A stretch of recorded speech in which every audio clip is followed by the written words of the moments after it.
संपत्ती असेल तर आपली शरीर त्यावेळेला शाहू महाराजांनी आई वडिलांचा मान आणि भारत आणि देवाची पकड घेतली होती. आयुष्याचं तोरणाची भक्ती म्हणजे पैलवान आणि घोड्यावरती स्वार व्हावा तसा स्वार होतोय. तिथंच सवारी डावाची पकड घेण्याचा प्रयत्न आणि खालून निघून गेला श्रीमंत आणि त्याचा सत्कार घेतील एक ज्येष्ठ कुस्ती निवेदक आमचे मार्गदर्शक सन्माननीय पुण्याच्या पेपर मुंद्रोड हवेलीचं कुस्ती मैदान कसं झालं पाहिजे.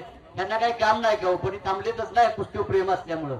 ही खरी तर या लाल माती लाल मातीची ही खरी तर या लाल मातीची शिकवण आहे.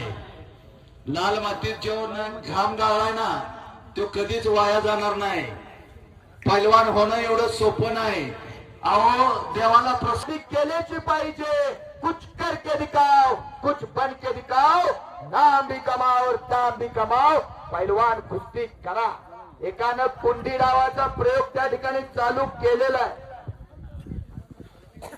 धन्यवाद सर. प्रसन्न करायसाठी दह्या दुधाचा अभिषेक करावा लागतो. तसं या लाल मातीला प्रसन्न करायसाठी आपल्या घामाचा अभिषेक घालावा लागतो. तेव्हा कुठे आपला पैलवान होतो. आणि 10-20 वर्ष या लाल मातीची सेवा करावी लागत्या.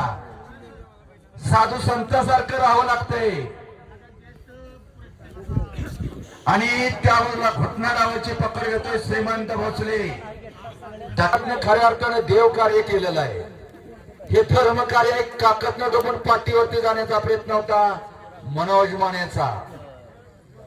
मला बघा दोघही चिखल्या मारुती सारखी झाली ते आणि घुटना वारंवार घुटना डावातून वाचतोय तो मनोज माने आणि घुटना जबरदस्त तानाजी चौऱ्याप्पा